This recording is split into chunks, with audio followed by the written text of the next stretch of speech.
잠언 8장 1절 말씀 한번 봉독하겠습니다.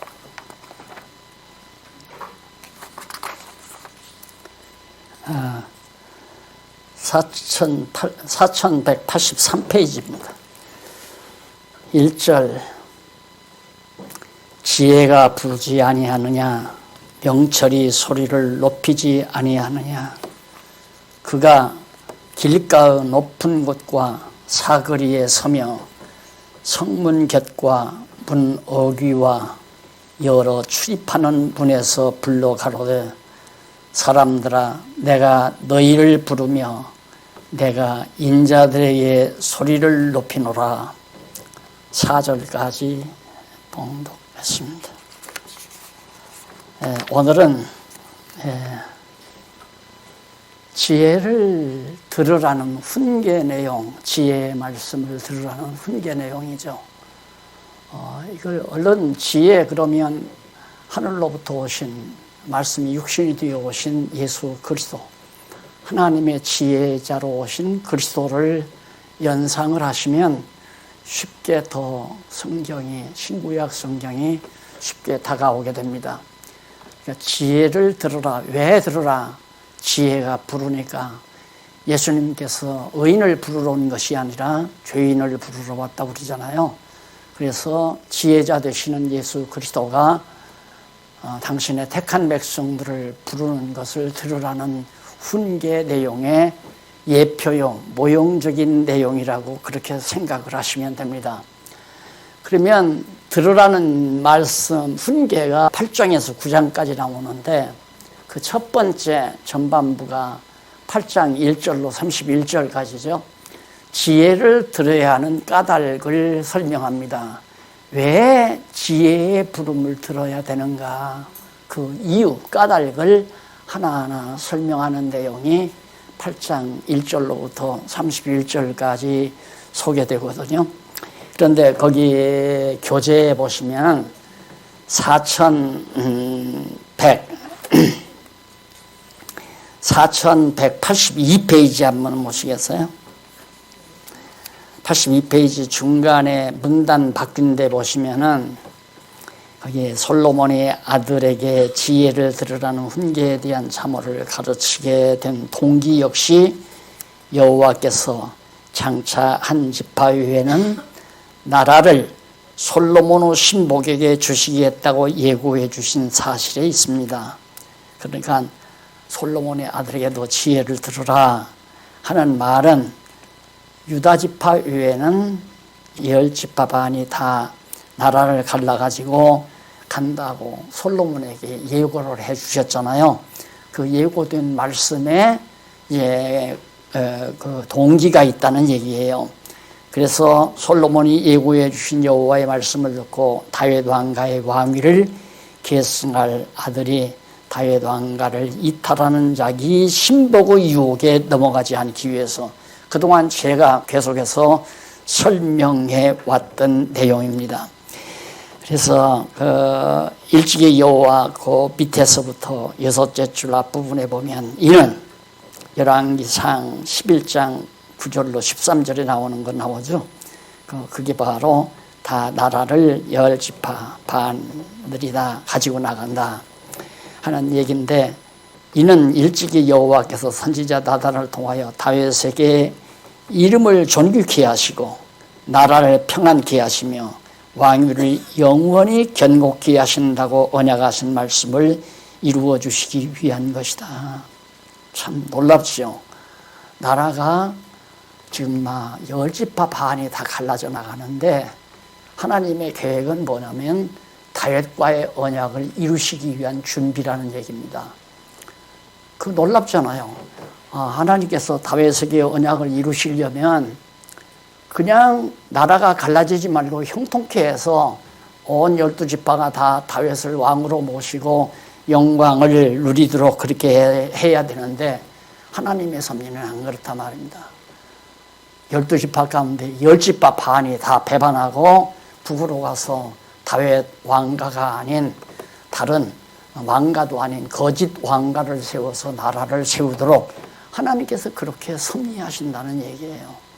그러니까 그건 뭐냐면 사람의 능력으로 되는 게 아니라 내 능력으로 된다. 그러니까 하나님의 언약이 다윗이 잘 노력하면 되는 게 아니라 하나님의 언약은 다윗이 아무리 미약해져도 하나님의 언약은 그대로 이루어 주신다. 그걸 깨닫게 하기 위해서 나라를 혼란하게 만들어서 갈라가게 만들어 가시는 겁니다. 그래서 다윗에게 언약한 것이 세 가지 아니에요. 첫째는 이름을 존귀케 한다. 다윗 왕의 이름을. 두 번째는 나라를 평안하게 하고, 나라가 지금 갈라져서 다 나가는데 어떻게 평안해요? 평안케 하고 왕위를 영원히 계승시키도록 다윗 왕가가 계속 유지되도록 그렇게 하신다. 그 언약을 하나님이 이루시려고 솔로몬 왕 때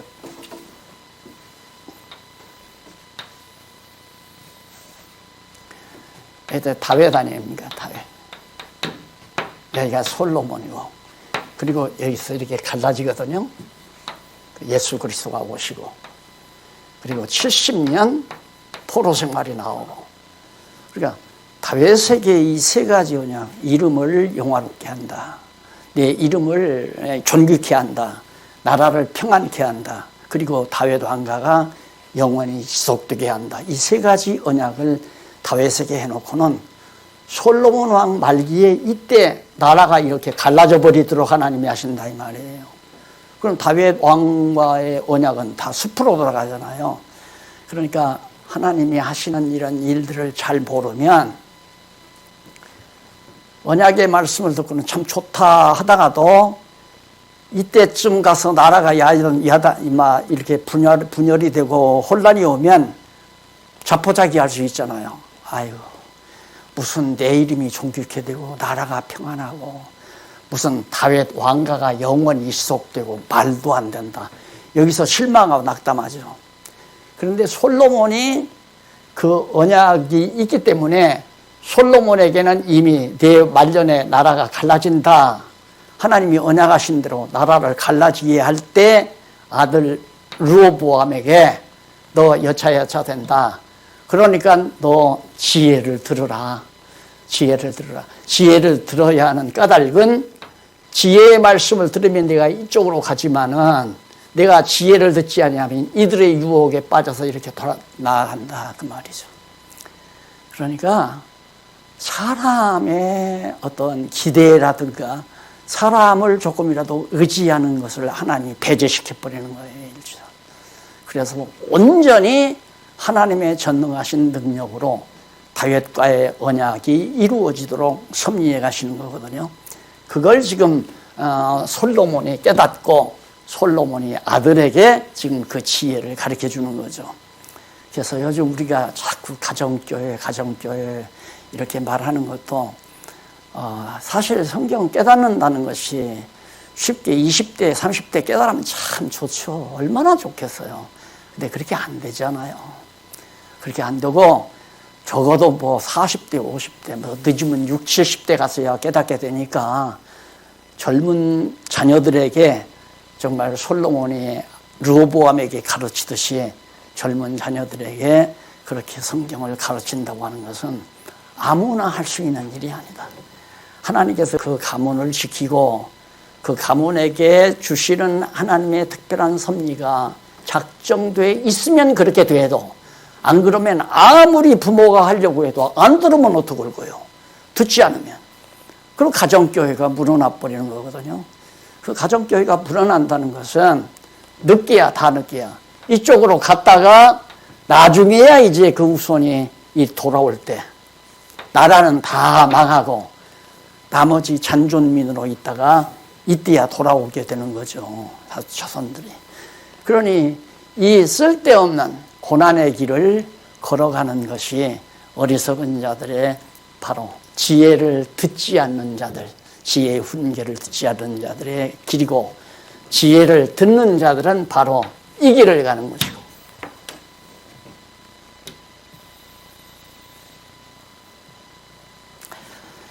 자, 그래서 들어야 할 까닭을 우선 먼저 1절로 9절 왜 들어야 되는가? 지혜라는 것은 선하고 참 선하다. 이 선하다라는 말은 하나님이 기뻐하시는 거라면 하나님이 좋아하시는 것, 예, 선하고 정직하고 올곧다 이 말이죠. 올곧다, 올바르다. 예, 하나님 보시기에 선하고 올곧고 참된 것이다. 거짓이 아니고 참된 것이고 의로운 것이다. 여기에 정말 인본주의적인 윤리적이고 도덕적인 또 인본주의적인 선이라든가 정직이라든가 참 진리라든가 의로움이라든가 이런 개념들이 완전히 뒤집어지는 거죠. 완전히 뒤집어지는 거. 예, 하나님의 지혜만이 선하고 정직하고 참되고 의로운 말을 들으라. 이게 지혜의 말이란 얘기예요. 지혜의 가르침. 지혜는 선하고 정직하고 참되고 의로운 그런 말씀이기 때문에 들어야 된다고 가르치는 거죠. 그것이 1절로 9절에 나오는데 거기 1절에 이제 봉독해 드린 말씀 들으셨죠? 명철, 지혜가 부르지 않으냐, 명철이 소리를 높이지 아니하느냐. 명철은 지혜로 판별력을 가지고 옳고 그름을 분별하는 능력이 명철이라고 그랬죠. 그래서 이 지혜와 명철을 의인, 사람처럼 이제 그렇게 명사로 만들어서 인칭 명사로 만들어 가지고 지혜와 명철이 우리를 부른다. 그러면서 길가 높은 곳과 사거리 서며 온 세상 여기저기에서 바로 지혜의 말씀이 전파된다. 성문격과 문어귀, 이것도 역시 사람들이 많이 왕래하는 곳 아니에요? 여러 출입하는 문에서 불러가로되 사람들아 내가 너희를 부르며 내가 인자들에게 소리를 높이노라. 지혜의 말씀이 선포된다 이거죠. 어리석은 자들아 너희는 명철할지니라. 미련한 자들아 너희는 마음이 밝을지니라. 너희는 들을지어다. 내가 항상 선한 것을 말하리라. 내 입술을 열어 정직을 내리라. 내 입은 진리를 말하며 내 입술은 악을 미워하느니라. 내 입의 말은 다 의로운 즉 그 가운데 굽은 것과 패역한 것이 없나니 이는 다 총명 있는 자의 밝히 아는 바요 지식 얻은 자의 정직히 여기는 바니라. 이제 가장 요약돼서 이제 1절로 9절까지를 요약해서 말씀을 드린 거 아니에요. 지혜를 들어야 하는 그 까닭이 가장 중요한 것이 지혜만이 가장 선하고 정직하고 참되고 의로운 말씀이기 때문에 그 지혜의 말을 들어야, 그건 지혜의 말을 들어야 일로로 가면 안 되겠구나 하는 걸 깨닫는다 이거예요. 그게 명철이거든요. 명철을 지혜가 있으면 아주 명철한 두뇌가 이제 판단력을 가지기 때문에 일로로 가는 것이 옳으냐, 일로로 가는 것이 옳으냐. 지혜는 주소, 이제 조금 있으면 주소가 나와요. 여기가 주소다. 지혜의 주소는 지혜다. 여기가 지혜 아니에요, 지혜. 하나님의 계획, 하나님의 뜻 또는 하나님의 말씀, 로고스, 이게 지혜란 말입니다.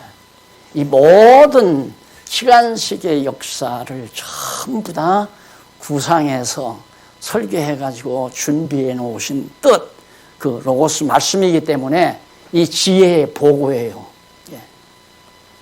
그래서 이 지혜, 이 하나님의 전체 섭리를 깨달으면 지혜를 얻게 되는 거죠. 그러니까 성경, 신구약 성경을 다 알게 되면 지혜가 열린다 이 말이에요. 그러니까 다윗과의 언약도 모르고 솔로몬과의 언약을 모르면 일로로 따라가죠. 그렇잖아요. 일로로 따라 현실만, 코앞만, 현지에 부딪힌 상황만 보면 숫자 많은 곳으로 가자. 다 가는데 뭐 유다지파 한 사람 남네, 한 지파 남네, 나도 간다. 다 따라가죠. 예, 현실에 젖어서 살면 그건 다 어리석고 미련한 거죠. 내일을 생각 못하는 사람이고 어제도 모르는 사람이니까. 그러나 적어도 다윗과의 언약, 솔로몬과의 언약, 더 나아가서는 야곱이 유다에게 한 언약, 유다 지파에서는 왕의 홀이 나온다 그래서 유다 자손으로 나실 다윗 왕에게 내 이름이 정말 존귀해지고 내 나라가 평안할 거고 내 왕가가 영원히 지속돼서 아브라함과 다윗 자손으로 예수님이 오신다. 이런 내용을 알게 되면 이거 절대 가면 안 된다. 여기 망하게 적혀져 있는데 망한다고 하나님이 했으니까 3, 4대 만에 망한다고 했잖아요. 그러니까 망한다고 성경이 다 얘기했는데 왜 일로로 가느냐 이거예요. 아무리 힘이 약하고 고달퍼도 이 길로 간다고 정하는 것이 명철이고 그 명철은 지혜로부터 얻어지는 거 아니에요.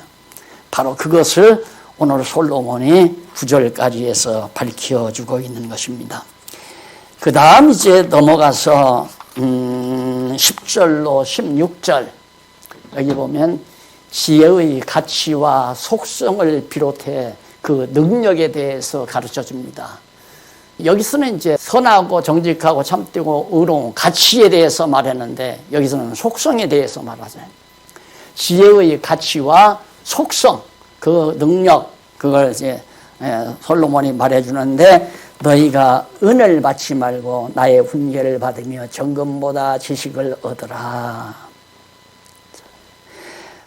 그게 바로 은보다 가치가 있다는 거죠. 은보다. 근데 은보다만 가치가 있는 게 아니라 11절 보면 되죠. 지혜는 진주보다 낫다.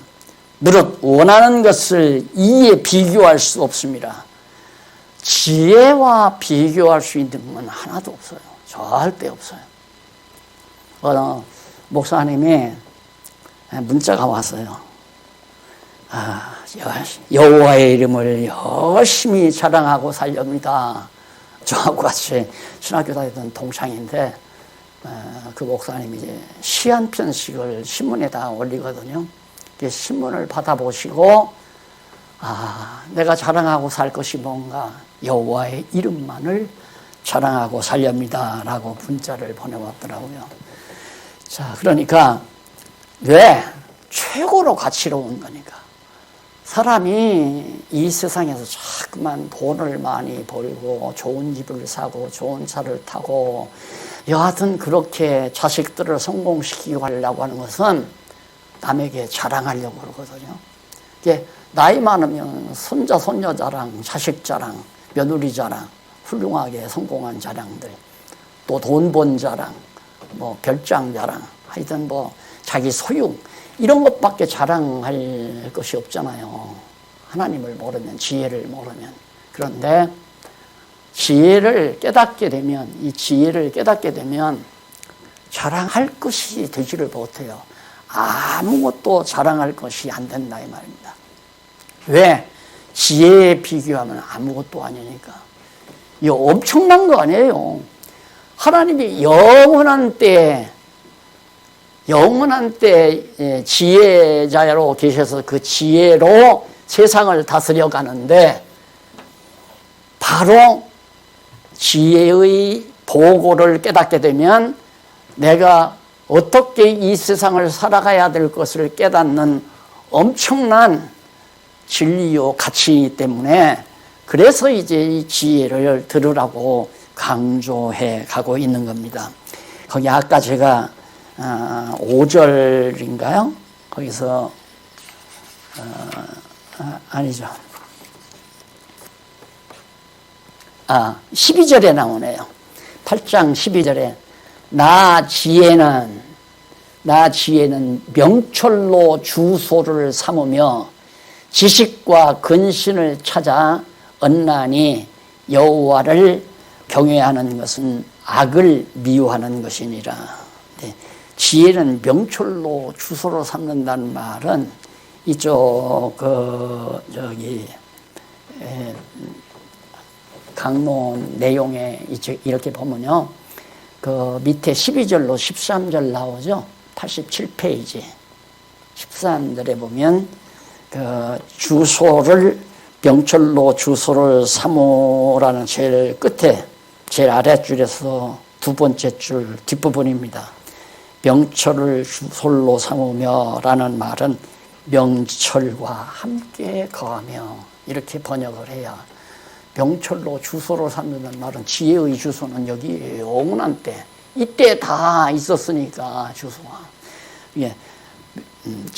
명철로 주소를 삼는다는 말은 지혜가 명철과 함께 거한다 주소 거한다 그런 의미로 번역을 하는 것이 이해하기가 참 쉽습니다. 그러니까 지혜가 있으면 명철해진다는 말은 아주 철이 밝아지기 때문에 이쪽이냐 저쪽이냐 이것이 좋으냐 이것이 나쁘냐 옳은 길이냐 그런 길이냐 그것을 쉽게 분별할 수 있다는 거죠. 예를 들면 내가 1억 줄 테니까 너 오늘 여호와 하나님 경외하는 거 너 오늘 그만두어. 거기에 들을 사람 아무도 없죠. 지혜를 발견한 사람은 1억을 택하는 것이 아니라 여호와 경외하는 지혜를 택하죠. 그래야 그게 이제 지혜자 아니에요. 왜? 지혜가 소중한 가치가 있는 걸 아니까. 그런데 지혜를 택하지 아니하고 돈을 택하고 이익을 이 세상의 물질을 택한다고 하는 것은 명철하지 못한 증거란 말입니다. 여기서 가장 중요한 것이 명철이거든요. 이리 갈 거냐 이리 갈 거냐 르호보암을 따를 거냐 여로보암을 따를 거냐 이 둘이란 말입니다. 북쪽으로 갈 거냐 남쪽으로 갈 거냐. 그런데 지혜 있는 사람은 이리로 간다 이거예요. 왜? 여기는 3, 4대 만에 망한다고 이미 언약이 돼 있고 여기는 다윗 왕위가 영원히 지속돼서 다윗의 자손으로 만왕의 왕이신 그리스도가 올 것이 언약이 되어 있기 때문에 누구나 보아도 이 길을 택하겠어요. 그러니까 성경을 알고 나면 옳고 그른 것, 좋고 나쁜 것을 명확하게 분별해서 채택할 수가 있는 것이다. 그래서 17절로 21절 거기 보면 나를 사랑하는 자들이 나의 사랑을 입으며 나를 간절히 찾는 자가 나를 만날 것이라. 지혜가 사랑하는 자를 만나서 재물을 줄 것을 약속을 합니다. 그러니까 지혜는 재물이 따라도 재물을 따르면 지혜가 없어져 버리는 거예요. 자, 재물을 앞세우느냐? 왜? 이게 참 중요하거든요. 이 세상은 재물이라는 게 생명이에요. 그래서 하나님과 재물을, 하나님, 재물 둘을 놓고 볼 때 하나님이냐 재물이냐 이렇게 나오잖아요. 그러니까 재물이 그만 가치가 있단 말입니다. 근데 재물을 택하면 결국 지혜는 없어지는 거고 지혜를 택하면 재물이 따르는 거고 재물이 따라온단 말입니다. 따라온다. 지혜. 그러니까 재물을 앞세우고 지혜를 뒤세우는 건 어리석은 거죠. 재물과 지혜는 비교가 안 되는 거다. 그 얘기를 지금 솔로몬이 해주고 있는 겁니다.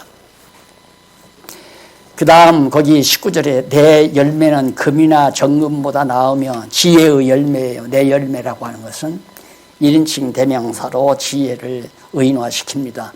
정금보다 나으며 내 소득은 천은보다 나으니라. 나의 의로운 길로 행하며 공평한 길 가운데로 다니나니 이는 나를 사랑하는 자로 재물을 얻어서 그 곳간에 채우게 하려 함이라. 일로로 오게 하는 것은 결국 하나님께서 솔로몬에게 지혜를 주고 그 지혜 다음에 당연히 재물이 따라오잖아요. 그래서 하나님께서 재물도 거저 덤으로 주신다고 한 거거든요. 다윗 왕통도 이쪽으로 가서 이들은 다 아수르에게 나라를 빼앗겨서 황폐해졌고, 그렇지만 여기는 이제 계속해서 다윗 왕국을 이루다가 70년 포로생활에 다 파괴됐잖아요. 예루살렘도. 그런데 다시 회복하잖아요. 회복해서 이제는 천지와 만물을 다 다스리는 왕통, 모든 것이 하나님의 주권 소유 안에 들어오는 그리스도로 다윗 왕위가 영원히 이어지는 이 놀라운 역사가 바로 지금 솔로몬을 통해서 아들에게 이야기가 되고 있는 것입니다. 그래서 8장 22절로 31절에 보면 지혜가 여호와께서 창조하기 전부터 있었다. 여기서요. 창조가 여기 안에 창조. 이 전부터 지혜가 있었다. 이게 이제 제가 제일 말하듯이 로고스라고 하는 거 아니에요. 로고스란 말씀, 로고스, 지혜, 하나님의 계획, 작정, 하나님의 구상, 하나님의 뜻, 이것이 천지만물을 창조하기 전부터 지혜가 있었다. 그래서 여호와께서 그 조화의 시작이란 바로 이게 조화거든요. 천지만물을 창조하시고 주관하시고 섭리하시는 이 조화의 시작, 곧 태초에 일하시기 전, 창조 역사를 하시기 전부터, 또 태초에 일하시기 전 나를 가지셨으며 만세 전부터, 상고부터, 땅이 생기기 전부터 내가 세움을 입었나니. 여기서 내가란 말은 지혜를 말하는 거예요. 그러니까 결국은 이게 시적으로 지금 없는 거니까 잠언서가, 그러니까 여러 가지 표현적으로 조화의 시작, 또한 태초에 일하시기 전, 또 만세 전, 창고부터 땅이 생기기 전, 이 모든 것들은 창세 전이란 말로, 이 창세, 이 전이라는 말을 그렇게 다양하게 표현한 것 뿐이에요. 그래서 내가 세움을 입었나니 지혜가 이미 구상이 됐다, 세워졌다.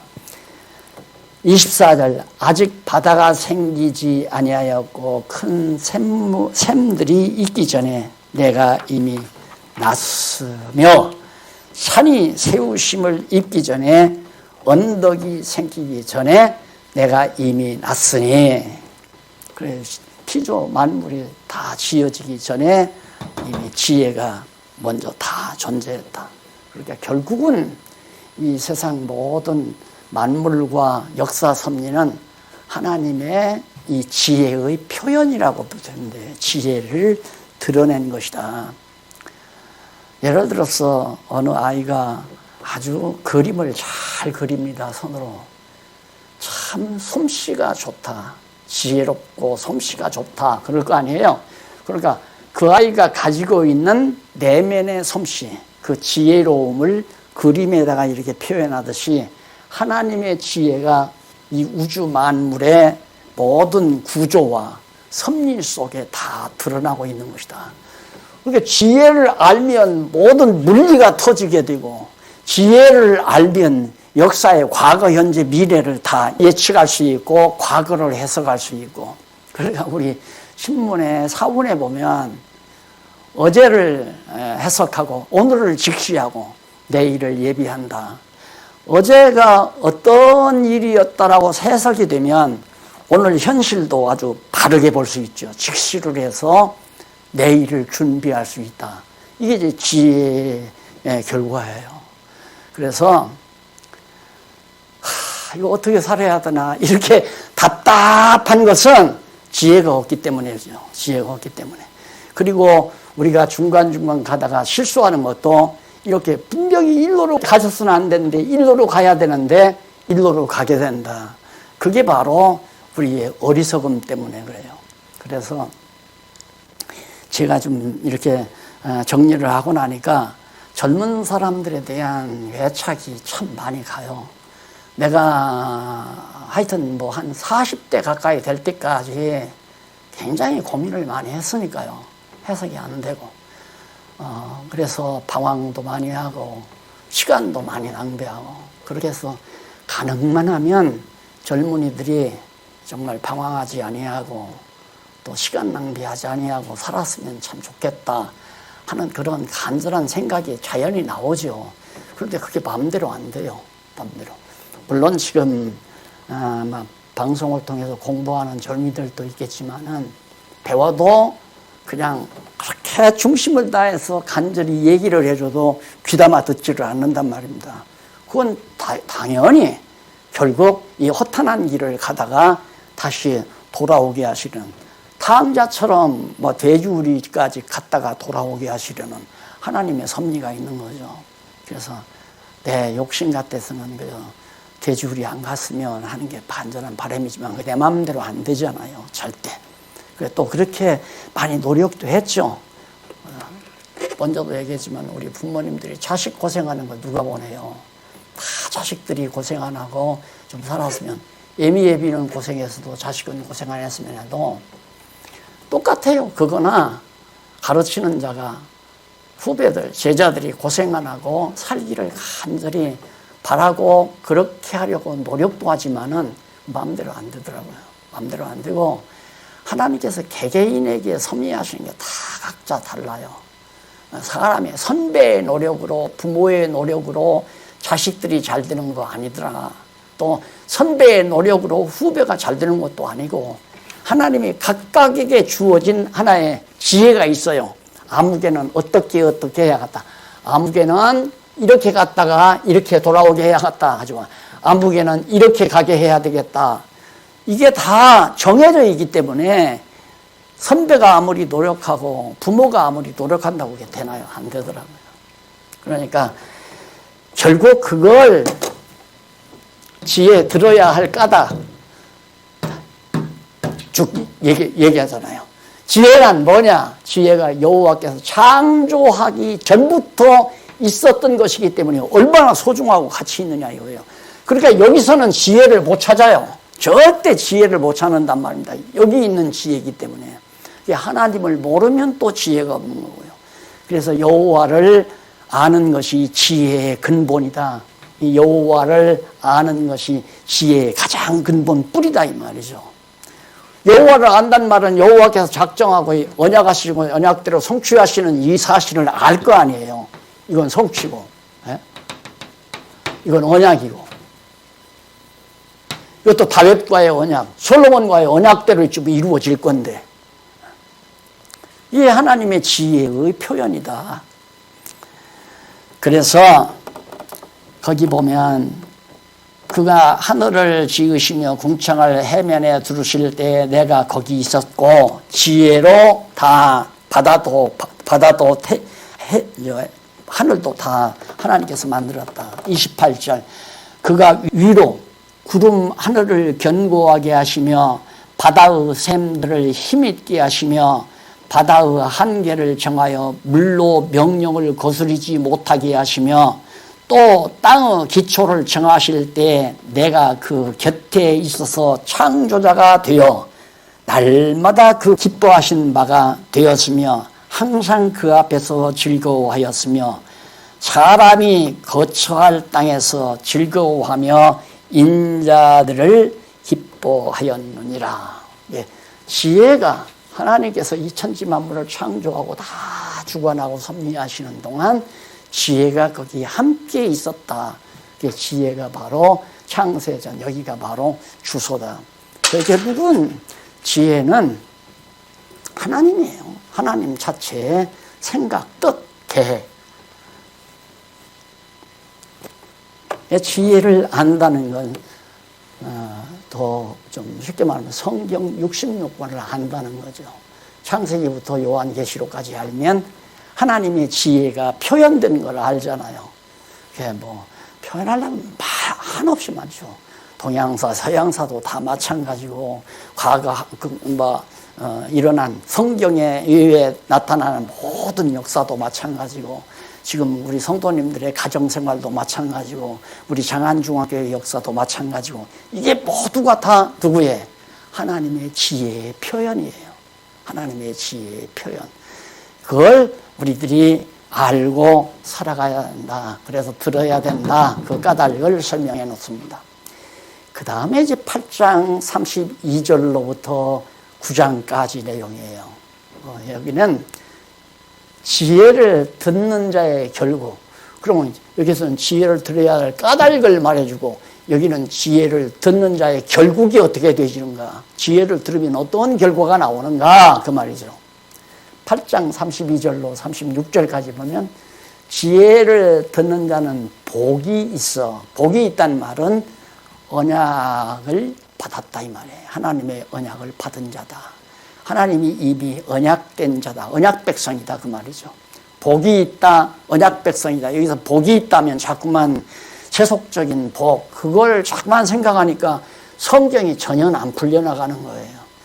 과거 성경학자들이 이 복만 얘기하면 뭐 오복, 육복 얘기하면 뭐 인간의 오복, 뭐 자식복, 돈복, 명예복 등등 이런 등등 얘기를 하다 보니까 성경의 해석이 되겠어요? 예. 지혜를 듣는 복이 있다는 말은 하나님의 언약 자손이라는 얘기예요. 언약의 내용이 복 아니에요? 예, 복이 있어서 어떻게? 생명을 얻는다. 생명만큼 소중한 게 어디 있어요? 여기는 망하고 망하고 멸하지만 여기는 생명이 보장되어 있잖아요. 산다 이 말이에요. 계속해서.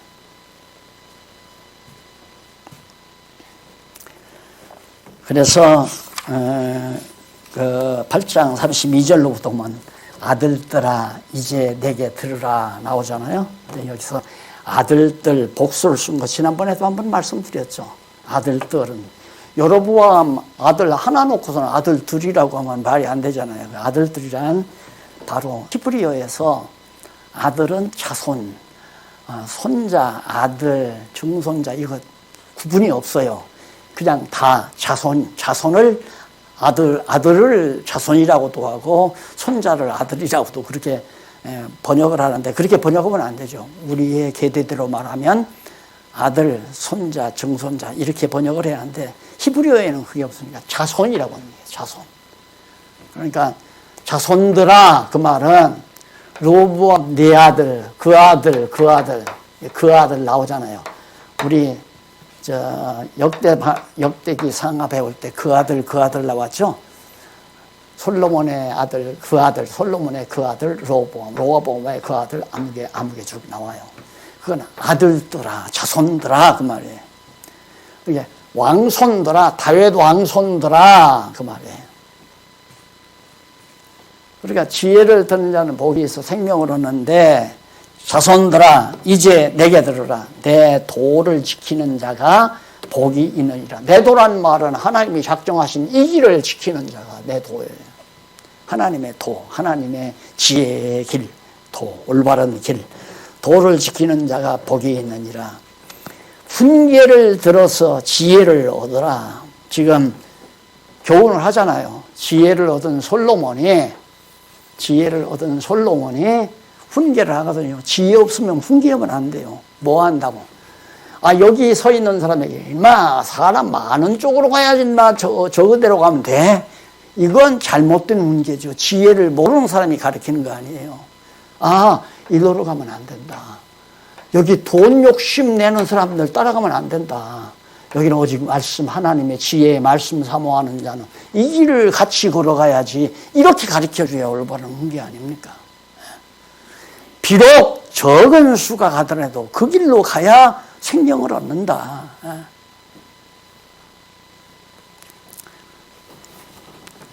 집안도 남에게 신세 안 지고 꾸러다니지 아니하고 먹을 것과 입을 것이 있는 정도의 재물은 모르지만 그 이상의 재물을 모아놓으면 자손들이 우애가 사라져 버리잖아요. 자손들의 우애가 서로 응을거리고 서로 아첨하게 되고 그러듯이 교회도 똑같은 것 같아요. 교회도 정말 그렇게 돈 아쉬운 것 없이 이리 몰려다니고 저리 몰려다니지 않고 편안하게 하나님 말씀 모여서 배우고 전할 수 있는 그런 정도의 바탕은 모르지만은 벌써 많은 몇백억 재산으로 넘어가 버리면 관심들이 다 말씀으로 집착되는 것이 아니라 돈덩어리로 집착이 되지니까 결국은 어리석은 자가 생기게 되고 지혜로운 자는 말씀을 중심으로 해서 나가게 되고 그래서 거기 보면 누구든지 내게 들으며 날마다 내 문 곁에서 기다리며 문설주 옆에서 기다리는 자는 복이 있나니. 왕가 문 곁에서, 왕가 곁에서, 또한 문설주 문 곁에 문설주 옆에서 기다리는 자. 이게 다윗 왕가 곁에서 늘 있는 자들은 복되고 정말 지혜로운 자들이다. 복이 있나니 대저 나를 얻는 자는 생명을 얻고 지혜를 얻는 자. 나를이란 말은 지혜를 말해요. 나를 얻는 자는 생명을 얻고 여호와께 은총을 얻을 것임이니라. 그러나 나를 잃는 자는, 지혜를 잃는 자는 자기의 영혼을 해하는 자라. 물론 나를 미워하는 자는 사망을 사랑하느니라. 당연하죠. 이리로 가면 3, 4단 만에 망한다고 했으니까 망하는 건 다 정한 거 아니에요. 이리로 가면 망한다. 이리로 가면 영원한 생명을 얻게 되고 예수 그리스도 안에서 하늘에서 오신 참 지혜자 되시는 그리스도 안에서 영원한 생명을 얻게 되는 거고요. 자, 그 다음 7절로 12절 얘기입니다. 거만한 자와 지혜로운 자에 대한 훈계의 결과를. 자, 여기서 거만하다, 지혜롭다는 건 다 거만한 자. 자기가 백성들에게 세금을 탕감해 주어서 잘 먹고 잘 살게 해주겠다. 전부 거만한 자들이에요. 인간이 어떻게 해줄 수가 없는 거예요. 하나님이 하시는 거지. 지혜로운 자는 남쪽 유다 이 길을 가는가. 다윗 왕가를 떠나지 아니하는 자. 여호와의 말씀을 떠나지 아니하는 자. 여호와 경외하는 길을 떠나지 아니하는 자. 하나님의 말씀을 제일로 아는 하나님 성경 절대 권위를 내세우는 올바른 바른 길. 그 길이 영원한 생명의 길이죠. 그래서 7절로 11절 거만한 자가 나오는데 한번 읽어보십시오. 거만한 자를 징계하는 자는 도리어 능력을 받고 악인을 책망하는 자는 도리어 흉을 잡히느니라. 너무 놀랍죠. 미련하고 거만한 자는 책망하고 교훈하면 안 돼요. 큰 봉변을 당해요. 미련하고 어리석은 자 막 보거든요. 막 봐요. 그래서 미련하고 거만한 자는 훈계의 대상이 아니다. 책망할 필요도 없고. 그래서 정말 피해야 되는 거죠. 그들과 상대하지 말고 흠을 잡히니까. 거만한 자를 책망하지 말라. 왜? 그가 너를 미워하여 미워할까 두려우니라. 남에게 미움받는 건 언제 칼 맞을지도 모르잖아요. 돌에 맞을지도 미움 받을까 두려우니라. 지혜 있는 자를 책망하라. 그가 너를 사랑하리라. 이 지혜 있는 자가 책망을 하는 것은 사랑하기 때문에 책망하는 거거든요. 사랑하기 때문에. 근데 사랑하기 때문에 책망한다는 걸 깨닫는 것이 정말 지혜지만 그걸 지혜로 못 받아들이더라고요. 그것도 해보니까 저도 다 해봤어요. 이거 이제 배우면서 연구하면서 어떤 분에게는 한번 책망을 좀 해봐야겠다. 책망해서 삐져서 나가버리잖아요. 책망하니까. 우리 이 장안요한교인이 아닙니다만은 아주 진리를 사랑해서 진리 아니면 살지 못하고 진리를 그렇게 좋아하고 애써서 그런지 조금 교회가 어려워지니까 나한테 불만 불평을 털어놔요. 그래서 내가 한번 책망을 했더니만 그때로 또 삐져가지고 연락도 안 하고 그래서 지혜로운 사람도 그렇게 쉽게 책망이라는 게 참 어려운 거구나 하는 생각을 많이 해봅니다. 그 다음 지혜 있는 자에게 교훈을 더하라. 지혜 있는 자를 가리키면 그가 더욱 지혜로워질 것이요 의로운 사람을 가르치라. 그의 학식이 더하리라. 하나님을 아는 지식이 더하리란 말이죠. 여호와를 경외하는 것이 지혜의 근본이요 거룩하신 자를 아는 것이 명철이니라. 나 지혜로 말미암아 내 날이 많아질 것이요. 3, 4대 만에 망하지만 지혜를 얻은 자는 그날이 많아지죠. 영원한 생명.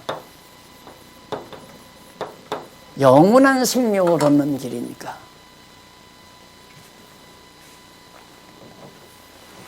나 지혜로 말미암아 네 날이 많아질 것이요 네 생명의 해가 더하리라.